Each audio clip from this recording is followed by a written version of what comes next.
गौर से पढ़िएगा।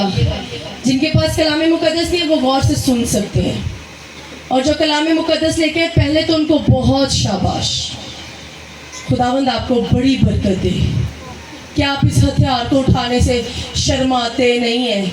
कोई देख लेगा तो की कहेगा भगत जा रही है या बड़ा भगत जा रहा है।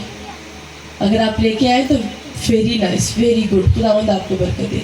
जो नहीं लेकर आए वो है जिसके खोले को कोई बंद नहीं करता और बंद किए को कोई खोलता नहीं। वो फरमाता है, क्या फरमाता है? सुने कि मैं तेरे कामों को जानता हूं। देख, मैंने तेरे सामने एक दरवाजा खोल रखा है, कोई उसे बंद नहीं कर सकता। कि तुझ में थोड़ा सा जोर है और तूने मेरे कलाम पर अमल किया है और मेरे नाम का इनकार नहीं किया। देख, मैं शैतान के उन जमात वालों को तेरे काबू में कर दूंगा जो अपने आप को यहूदी कहते हैं और है नहीं, बल्कि झूठ बोलते हैं। देख, मैं ऐसा करूंगा कि वो आकर तेरे पांव में सजदा करेंगे। क्या करेंगे? आकर तेरे पांव में सजदा करेंगे और जानेंगे कि मुझे तुझसे मोहब्बत है। क्योंकि तूने मेरे सब्र के कलाम पर अमल किया है, इसलिए मैं भी आजमाइश के उस वक्त तेरी हिफाजत करूंगा जो जमीन के रहने वालों के आजमाने के लिए तमाम दुनिया पर आने वाला है। मैं जल्द आने वाला हूं। जो कुछ तेरे पास है उसे थामे रह, क्योंकि कोई तेरा ताज ना छीन ले। जो गालिब आए मैं उसे अपने खुदा के मकदस में एक सतून बनाऊंगा और फिर कभी बाहर ना निकलेगा। और मैं अपने खुदा का नाम और अपने खुदा के शहर यानी उस नए यरूशलेम का नाम जो मेरे खुदा के पास से आसमान से उतरने वाला है और अपना नया नाम उस पर लिखूंगा। This is the reward. और आखिरी आयत में कहते हैं, 13वीं आयत में, जिसके कान हो। हर कलीसिया से फरमाते हुए मसीह यीशु क्या कहते हैं? जिसके कान हो। कान चेक करें अपने सारे, ऐसा पर रूहानी काना दी गल हो रही। जिसके कान हो वो सुने के रूह कलीसियाओं से क्या फरमाता है। खुदावन के पाक कलाम का बड़ा सुना जाना हम सबों के लिए बाइस से बरकत हो। मेरे अजीजों, फिलडेल्फिया की कलीसिया को जब हम देखते हैं, इससे पहले कि मैं आपको बताऊं कि मैंने फिलडेल्फिया की कलीसिया को बयान करूं, मैंने ये नाम बड़ी मुश्किल याद किया है, मुझसे बोला नहीं था जाता। मैंने आज कलाम देने के लिए इस नाम को कोई बड़ी मर्तबा दोहराया है, फिर जाके मेरे मुंह पे आया फिलडेल्फिया की कलीसिया। फिलडेल्फिया की कलीसिया के सियाको सबाक पर जब हम गौर करते हैं तो जो लफ्ज फिलडेल्फिया है ये यूनानी जुबान का लफ्ज है, जिसमें फेलो मोहब्बत को कहा जाता है और एडेल्फिया बरादराना मोहब्बत को जाहिर करता है। यहाँ पर दो भाई थे, जिसमें से बड़े का नाम था यूमिनिस और छोटे का नाम अतालुस था। इन दोनों भाइयों की बड़ी गहरी मोहब्बत थी आपस में, पर रोमी हुकूमत ने बड़े भाई छोटे भाई पर जोर डाला कि वो अपने बड़े भाई के खिलाफ बगावत करे, लेकिन उसने ना की। इस वजह से इस शहर का नाम फिलडेल्फिया पड़ गया। रूमी हुकूमत ने चाहा कि ये दोनों भाई आपस में लड़ पड़े, छोटा बड़े के साथ बगावत करे ताकि इनमें नफाक पड़ जाए और ये कलीसिया बर्बाद हो जाए, लेकिन उस छोटे भाई ने बड़े के साथ बगावत ना की। उनकी मोहब्बत की मिसाल कायम करने के लिए इस शहर का नाम फिलडेल्फिया पड़ गया। फिर इस शहर में बहुत ज्यादा जल्जले आया करते थे। जल्जलों के आने की वजह से जमीन फट जाया करती थी। यहां तक जल्जले आते थे कि जमीन फटी हुई जमीन में से लावा निकलने लग जाता था। ज्यादातर लोग इस शहर से बाहर को रुख किया करते थे, निकल जाया करते थे। सेम मसला वही था। मसीहियों को आपने पढ़ा होगा पुरानी कलीसियाओं में, रूमी हुकूमत ने तो जो सताया ही सताया है, लेकिन रूमियों के साथ मिलकर यहूदियों ने बड़ा सताया था। सेम उसी तरह इस कलीसिया में भी, ये कलीसिया ऐसी कलीसिया है। सबसे पहले शाबाश कौन सी कलीसिया को मिली, शायद आपको याद हो, स्मरना की कलीसिया को शाबाश मिली। बाजी आसिया के लिए जोरदार तालियां। स्मरना की कलीसिया को शाबाश मिली, सेम वैसे ही शाबाश इस कलीसिया को मिलती है। यहाँ पर भी यहूदी जो है वो मिलकर रूमियों के साथ इन मसीहियों को बड़ा सताते हैं। इसलिए मसीह यीशु कहता है जो कदूस और बरहक है, यानी कदूस है और बरहक है, जो हक का सुनने वाला, कहने वाला और हक की गवाही पर कायम है, जो कदूस है, वो क्या फरमाता है?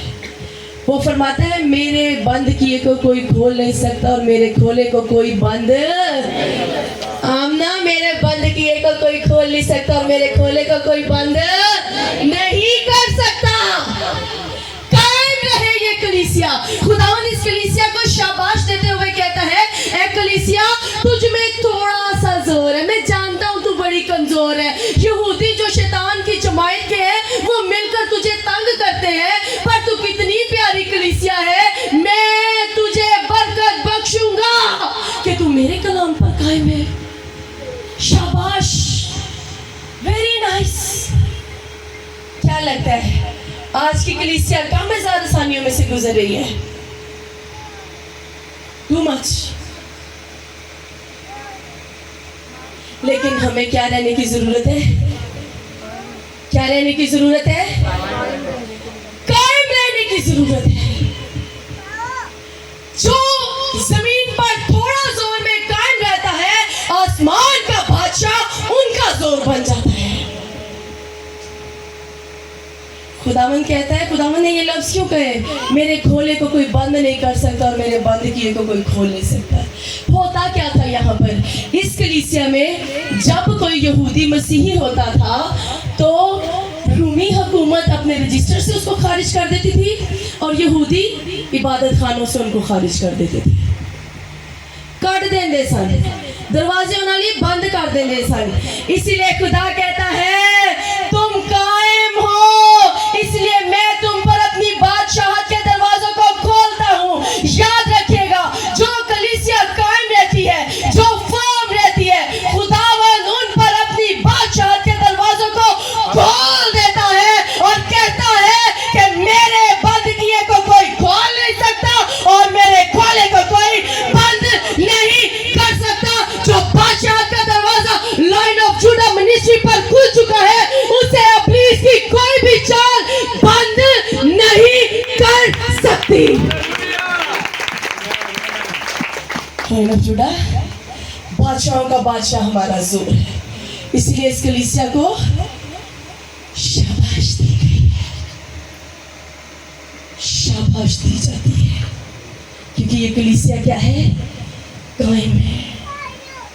आखिर में कहता है, क्योंकि हमने दूसरे लेटर पर भी जाना है तो हम इसको वाइंड अप करते हुए देखते हैं, जो गालिब आए, जो कायम रहे, जो फर्म रहे, क्या होगा जी? मैं उसे अपने खुदा के मकदस में एक सतून बनाऊंगा।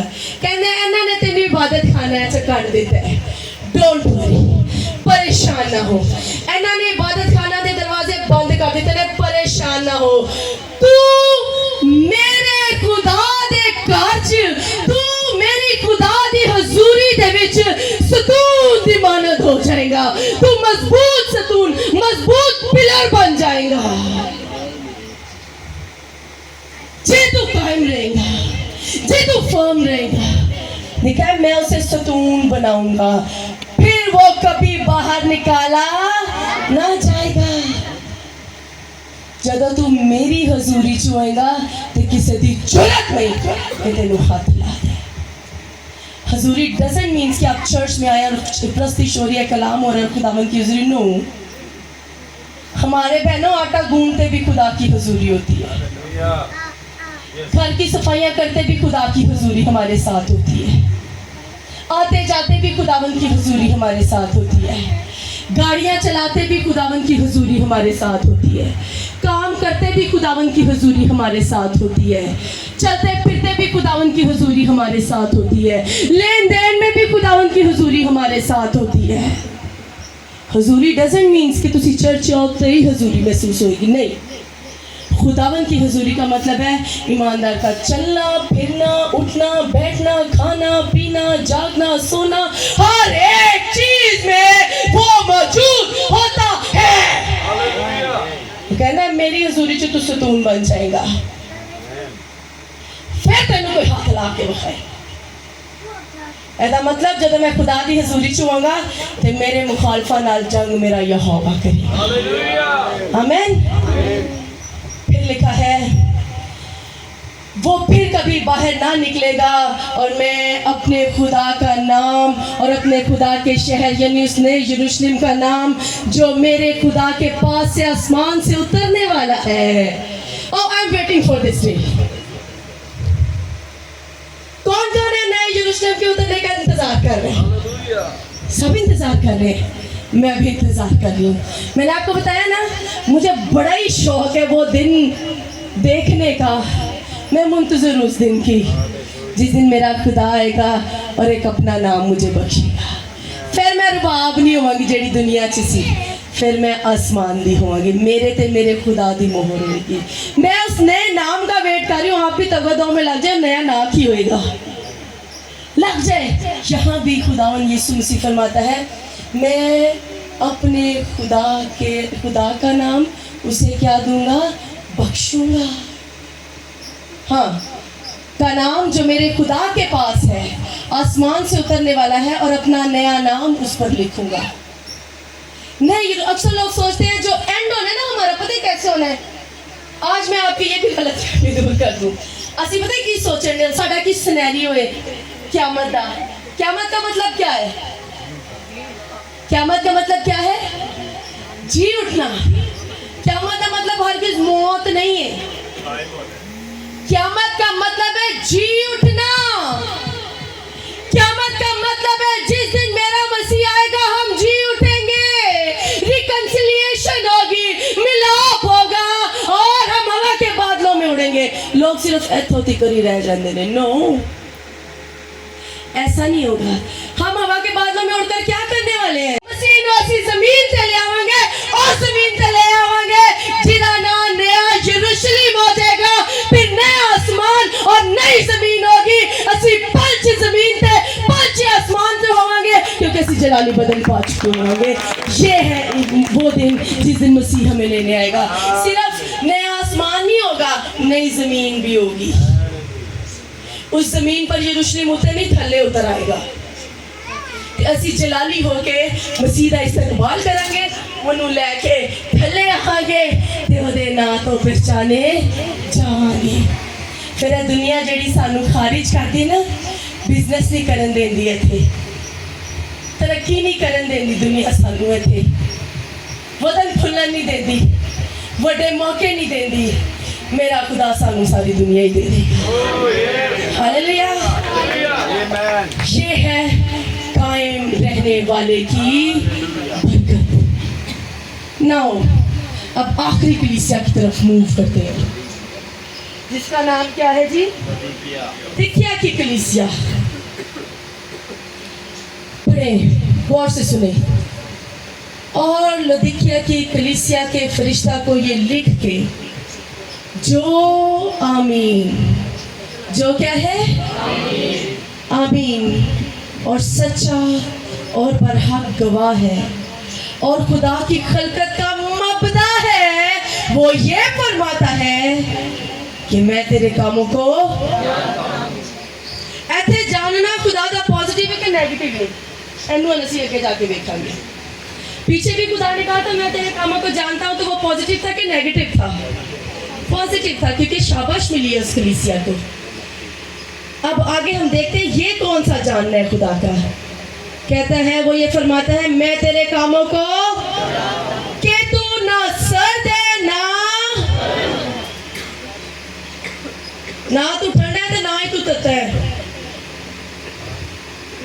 तू विच ही पिया होया है। आगे लिखा है ना तू सर्द है ना गर्म है, काश के तू सर्द या गर्म होता। बस चूंकि तू ना तो गर्म है ना सर्द बल्कि नीम गर्म है, इसलिए मैं तुझे अपने मुंह से निकाल फेंकने को। ओ माय गॉड, जो नीम गर्म होते हैं मुंह से, पर जो कायम रहते हैं वो सुतून की तरह उसके हुजूरी में होते हैं। खुदा कहता है तू ना सर्द है ना गर्म है, इसलिए मैं तेन अपने मुंह चो काट के सुटन वाला हूं। और चूंकि तू कहता है कि मैं दौलतमंद हूं और मालदार बन गया हूं और किसी चीज का मोहताज नहीं, और ये नहीं जानता कि तू कमबख्त और ख्वार और गरीब और अंधा और नंगा है, तो कहना है मैं बड़ा मालदार हूं। अब हम बिल्कुल तमहीद की तरफ जा रहे हैं जो हमने शुरू में सुनी थी कि हमें अपने बतौर बाजू पे बड़ा यकीन होता है। लिखा है अंधा और नंगा है, इसलिए मैं तुझे सलाह देता हूं, चल मेरा मशवरा ले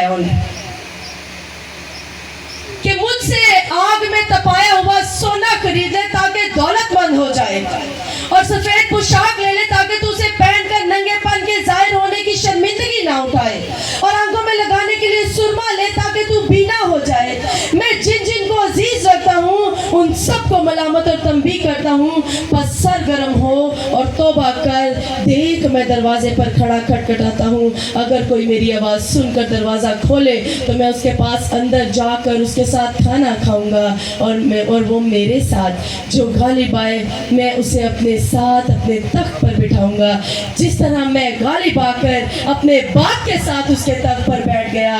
जिसके कान हो वो सुने कि रूह कलीसियाओं से, जिसके कान हो वो सुन ले। क्या इस कलीसिया में कहीं आपको ज़नाकारी नजर आ रही है?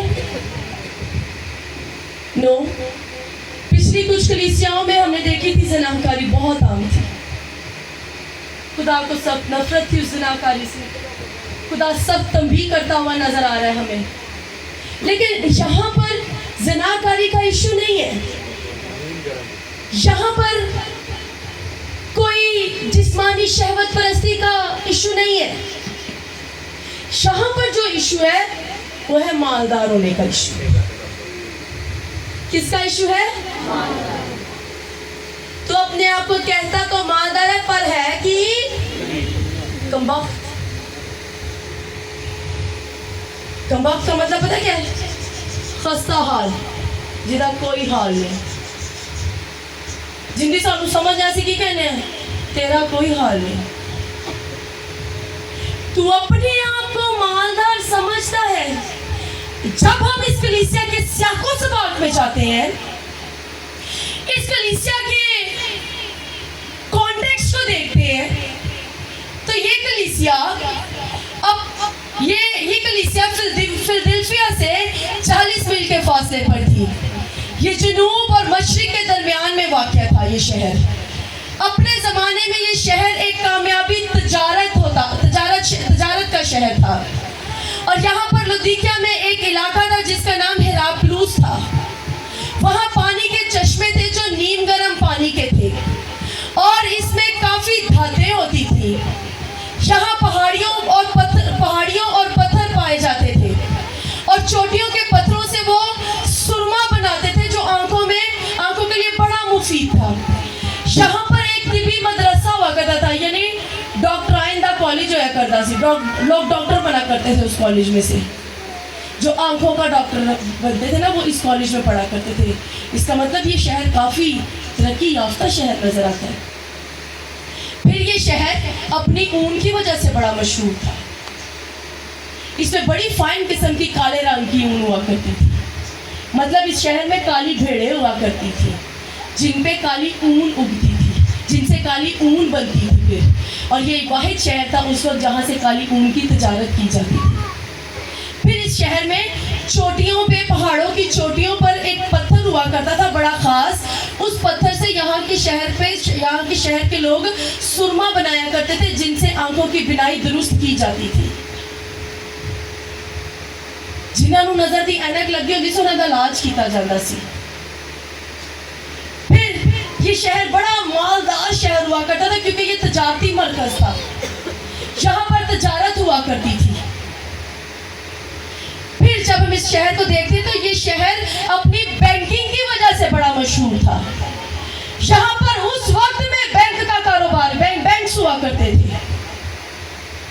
ये शहर हर तरह से, हर लिहाज से बड़ा मालदार शहर था, और यहाँ की कलीसिया के मेंबरान भी दौलतमंद और खुशहाल थे। है कलीसिया के लोग थे, है खुदा के लोग थे, पर दौलतमंद और खुशहाल भी सन, पर चंगे वाले दौलतमंद नहीं सन, अच्छे वाले दौलतमंद नहीं सन, अयूब की तरह नहीं सन, जेड़ा उस वक्त है, जेड़ा होंदा अरब है, वो उस वक्त का जेड़ा शहर से उसकी सरजमीन, उस वक्त वो उसकी सरजमीन का क्या था, सबसे ज्यादा मालदार शख्स था, जो कि आज का कौन सा इलाका है, अरब का इलाका है। अयूब शहर उस वक्त का मालदार शख्स था, लेकिन वो क्या कलाम बयान करते हैं, वो रास्तबाज था। क्या था? खुदा से डरता था, बदी से दूर रहता था, प्यार करता था खुदावन को, पर हैगा वो भी मालदार सी।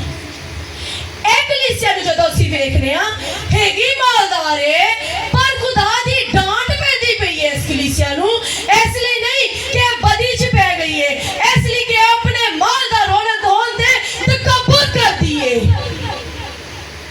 कि उनका कारोबार करते हैं, पर ये मालूम नहीं है इनको कि जो भेड़े काली ऊन वाली इनके पास है, वो मेरी कुदरत से है।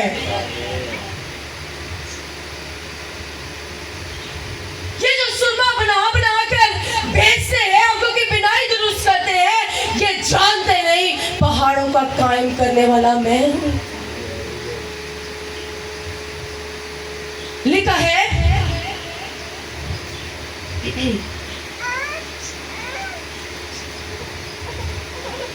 और चूंकि तू कहता है मैं दौलतमंद हूं और मालदार बन गया हूं, क्या कहता है? अच्छा सी कहने हैं मैं दौलतमंद हो गया हूं, गड्डी आ जाए, छोटी जी कल्टस भी आ जाए, ते सानू टिकन नहीं देंदी, एंड परफ्यूम लाए बगैर असी लंघना नहीं। लोग वेखन साहब जी बैठन ने गड्डी च, ते उन्हां दी वाइफ भी बहुत प्यारे लग रहे ने, भाई गड्डी कोल, बच्चे भी दसते ने हमारे पापा के पास गाड़ी है। कमान, गाड़ियां देने वाले पर फख्र करें, गाड़ी पर फख्र न करें। तू कहता है मैं मालदार बन गया हूं, मैं बहुत कार खरीद लेने, मैं अपने कार दी वेखो हुन कैसी मरम्मत की थी है, हुन आके मेरा कार वेखो, जरूरत की है, जो चंगा बनाया तो उनकी चमक दूर दूर तक आप ही चली जानी।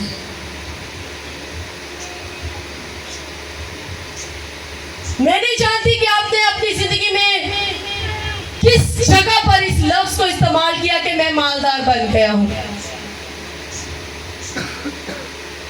अपने अच्छे कपड़े पहनने में आपने कह दिया, अच्छा खाना खाने में कह दिया,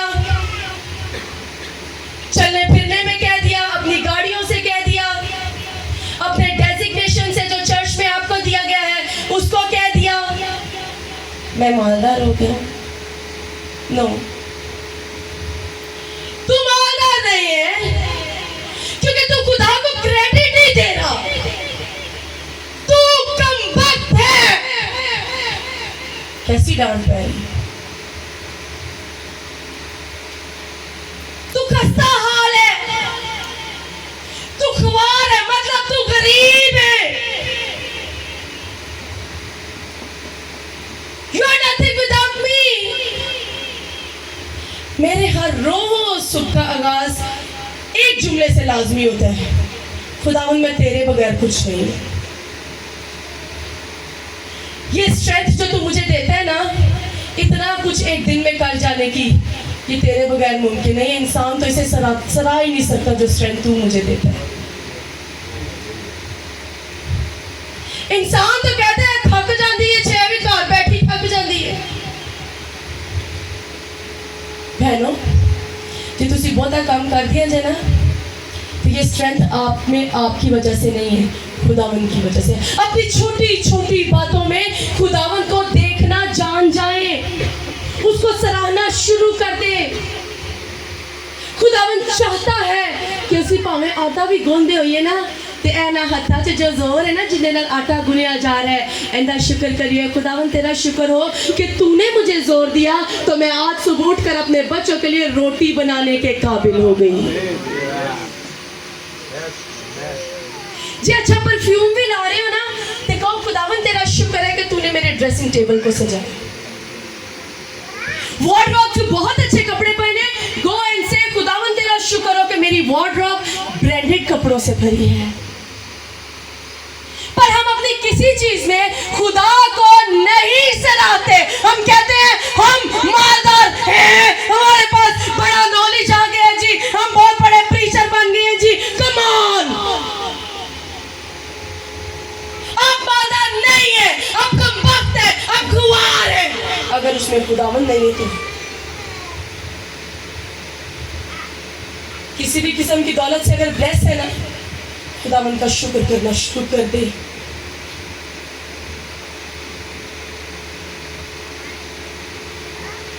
आगे लिखा है, तू कमबख्त, ख्वार, गरीब, क्या है तू?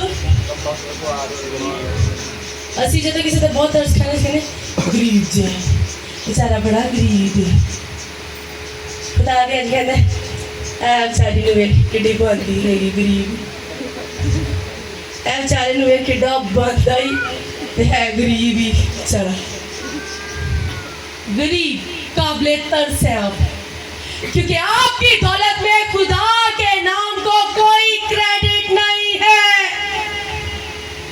यू आर नॉट मालदार, यू आर गरीब, बेचारा गरीब, वो वाला गरीब। अपनी दौलत पर फख्र करना छोड़ दें। लिखा है गरीब और अंधा और नंगा है। अंधा और नंगा क्यों कहा खुदावंद ने? चल मालदार तो समझ आती कि गरीब कह देता, अंधा तो नंगे क्यों नहीं है?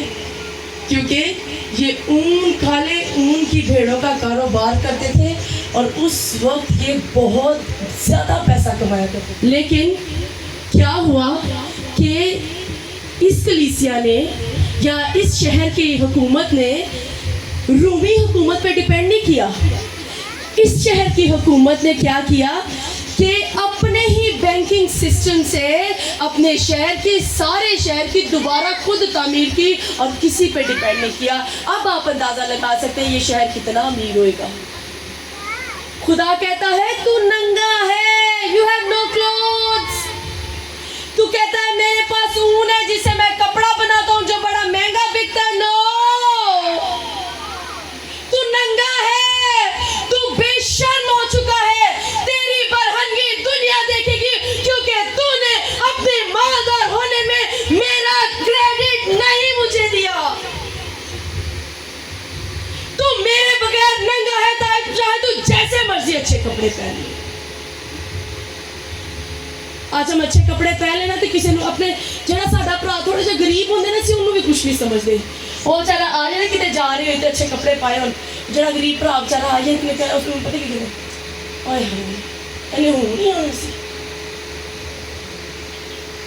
हूँ नहीं टाइम लगा सी, असी हम चले बेचारा रस्ते दरवाजे तो टरका देने। असी ये वो हकीकत है जो मैं आपको आपकी प्रैक्टिकल लाइफ से बता रही हूँ।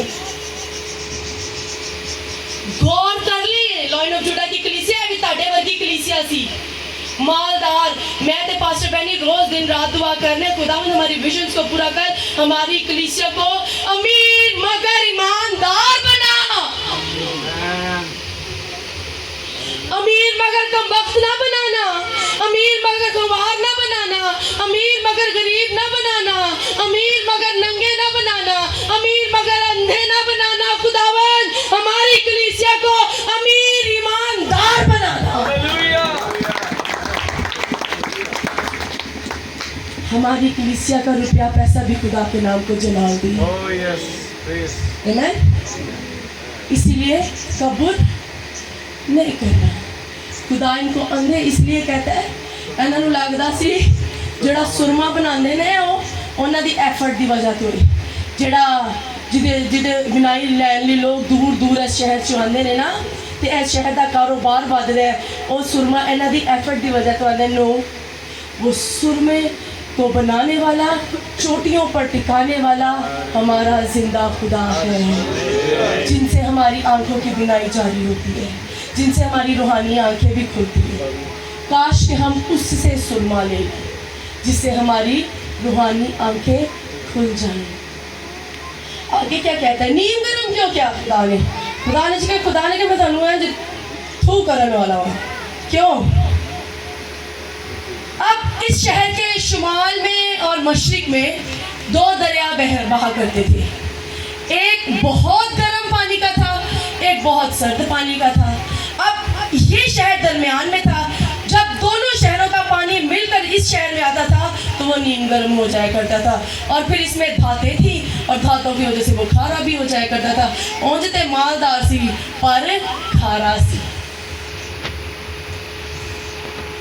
ओंजते असी भी मालदार पर खारे हैं। खारा पानी पिया जाता है। हमारे कसूर शहर में पानी जरा थोड़ा सा खारा आता है, बल्कि काफी खारा आता है, पीले रंग का पानी आता है। उसे आप नहालो तो आपके बालों में बम फट जाता है, इस कदर खारा पानी। रियली वॉशरूम की एक्सेसरीज असि लखा दी एक्सेसरीज लाई अपने वॉशरूम च, ते अगली दफा जब गए तो सारी खराब होना शुरू हो गई क्योंकि पानी खारा सी। इसी तरह जब आप लाखों का करोड़ों का कारोबार भी कर ले लेकिन उसमें मसीह ना हो तो आपका मालदार होना आपके लिए खारेपन का बायस बनता है। आपकी चीज़ों को जंग लगने लग जाता है, खुदा आपसे दूर होने लग जाता है, और जिस चीज़ में से खुदावन की हुजूरी जाती रहे वो चीज़ें बर्बाद हो जाया करती हैं। काश कि हम अपने रिश्तों में भी जरा थोड़ी सी नजर दोहराएं कि कहीं हम रिश्तों में तकब्बुर का शिकार तो नहीं। शौहर होने का तकब्बुर तो नहीं करता, क्योंकि इब्लीस का सबसे बड़ा अटैक मियां बीवी पर होता है, खानदान पर होता है। वो देखता है तू शौहर है, तेरी बड़ी इज्जत है, जो तेरी बुढ़ी ने तेरे को गल की रख के दो मारी। रियली वो इस किस्म का आपको उकसाएगा। तू मालदार है ना अपने डेजिग्नेशन च, खुदा ने तेनू सर बनाया, तेरा डेजिग्नेशन वड्डा है। तू मालदार है अपने डेजिग्नेशन च, तू तकब्बुर दे नाल भज जा ते अपनी बीवी नू कुछ ना जान। नो, बीवी के लिए जो लफ्ज इस्तेमाल हुआ है वो है एज़ेर, अब्रानी जुबान का लफ्ज, जो सेम लफ्ज रूह कुछ के लिए इस्तेमाल हुआ है, जिसका मतलब है मददगार, ना कि ताड़ी नौकर, ना कि हमेशा ताड़ी गल सुनने वाली। इसी तरह आप भी सुने, अगर आपको नाजुक ज़र्फ कहा गया ना तो बहुत ही नाजुक ना बनिया करो। रियली थोड़ी स्ट्रॉन्ग भी हो जाओ।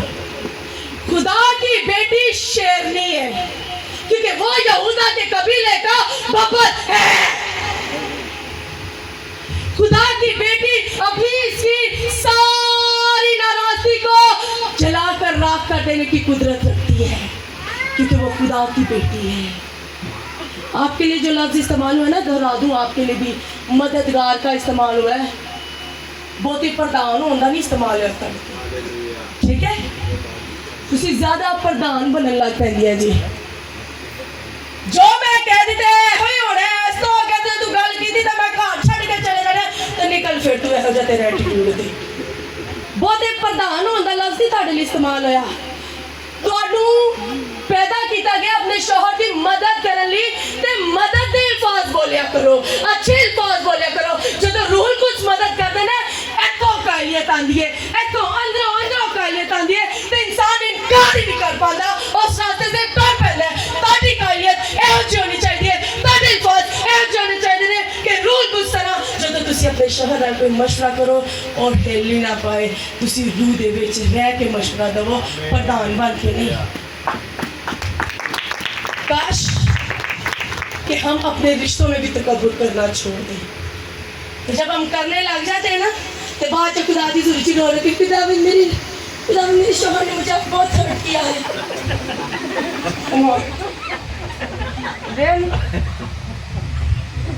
तो शौहर भी रोंदे ने, दसते नहीं रोंदे ने ब्याह किन्ने नाल हो गए, खुशी दे आंसू दुख दे आंसू बड़े होंदे हैं। शौहर भी परेशान हो जाता है जब उसका घर बर्बाद हो रहा है, सिर्फ बीवी परेशान नहीं होती। और आपको एक बहुत डीप बात बताती चलूं, जब आप दोनों के बीच में डिस्प्यूट अराइज होता है, जब आप दोनों के बीच में एवं ही खड़ोते जो एवं एक दूसरे को पै जाते थे ना, उनका असर ना ताड़े ते ना ताड़े ते, तुसी ते फिर हंस के देखना ते उंजे बच्चे की पर्सनैलिटी आप नस्लों तक डिस्ट्रॉय कर देते हैं।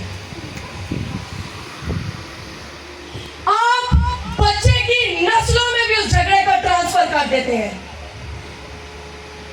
कम ऑन नाजुक ज़रफ़ो, हिकमत नाल चलो, तुसी मददगार जे, तुसी सर जे ते मसीह ताड़ा सारे।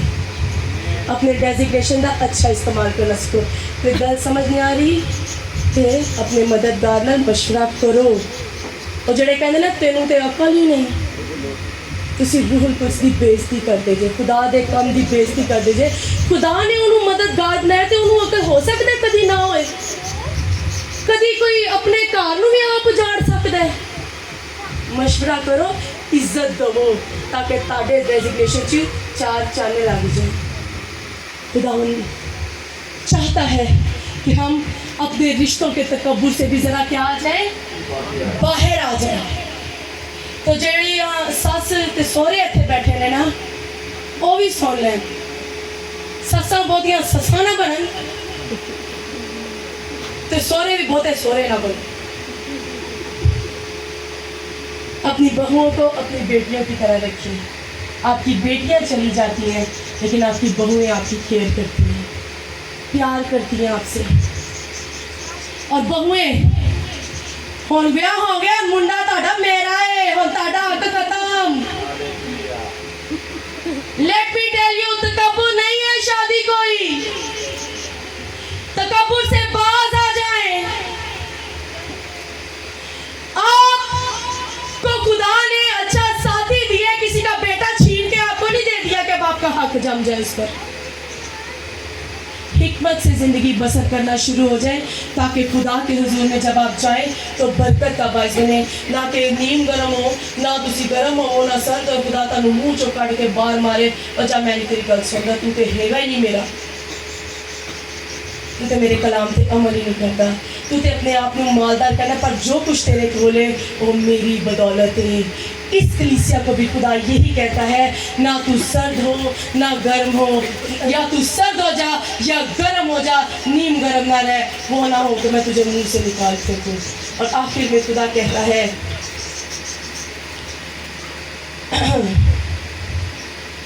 अगर कोई मेरी 19वीं आयत से, मैं जिन जिन को अजीज रखता हूँ, क्या कहता है, उनको क्या करता हूँ, मलामत और तंबीह करता हूँ। यानी खुदा हमसे बाप की तरह ही मोहब्बत करता है, बाप से बढ़कर मोहब्बत करता है। जो दुनियावी बाप हमारे पास है ना, उनसे बढ़कर मोहब्बत करता है। कहता है जब मैं डांट रहा ना तो मैं तेनू प्यार करना वा, बाज आया। लिखा है बस सरगर्म हो और तौबा कर, देख मैं दरवाजे पर खड़ा खटकाता हूँ। तेनू नहीं पता मैं कदों आ जाना तो तेरे दरवाजे पर नॉक कर देना। मैं दरवाजे पर खड़ा खटखटाता हूँ। अगर कोई मेरी आवाज़ सुनकर दरवाज़ा खोले, अगर कोई मेरे कलाम को रिसीव करे आज और अपने डेजिग्नेशंस में, अपने मालो दौलत में, अपने आप में, अपने आप को कुछ ना समझे बल्कि हर एक चीज़ का क्रेडिट मुझे दे, तो मैं क्या करूँगा, उसके पास अंदर जाकर उसके साथ क्या करूँगा, खाना खाऊंगा और वो मेरे साथ, यानी मसीह उसके साथ क्या करेगा? रफाकत रखेगा। फिर आखिर में कहता है जो गालिब आए मैं उसे अपने साथ अपने तख्त पर बिठाऊंगा। तो ये कोई किसी ऑनर से कम है जिसकी आप यहाँ पर प्रस्तिश करते हैं, उसकी जिसकी हुजूरी के लिए नाचते गाते हैं कि खुदावंद आ जाए, खुदावंद आ जाए, खुदावंद आ जाए। एक वक्त आएगा कि जब आप कायम रहेंगे तो आप उसके तख्त पर उसके साथ बैठेंगे। और लिखा है जिस तरह मैं गालिब आकर, जिस तरह कहता है कोई नामुमकिन गल नहीं कि तुसी गालिब आना है, इट इज़ पॉसिबल गालिब आ जाए। जिस तरह मैं गालिब आकर अपने बाप के साथ उसके तख्त पर बैठ गया, जिसके कान हो वो सुने रूह कलीसियाओं से क्या फरमाता है। जिसके कान हो लाइन ऑफ जूडा वो सुन ले कि रूह ने आज क्या फरमाया है। कलाम देने वाली मेरी कोई शख्सियत नहीं, मेरी कोई ज़ात नहीं है। I am nothing. अगर वो मेरी मिट्टी के ढेर पर नजर ना करता तो आज यहाँ पर रुबाब ना होती। अगर वो मुझे बनाकर मेरे नथनों में जिंदगी का दम ना फूंकता तो मैं जिंदा ना होती। अगर ये कलाम आप तक पहुंच रहा है तो सुन ले रूह कलीसियाओं से क्या फरमाता है। और ये कलाम मेरा नहीं, रूहुल कुद्स की वजह से आप तक पहुंचा है। इसे रिसीव करें, अपनी ज़िंदगियों में दुरुस्ती को लेकर आए, हर एक चीज़ में खुदा को क्रेडिट दे दें। आप जान जाए जो तुसी हर एक चीज़ से खुदा को क्रेडिट देने लग पाओगे ना, इंज एक कोने च भी लग जाओगे ना, ताड़ी चमक इत्थों निकलेगी तो दूर दूर तक पहुंच जाएगी। खुदा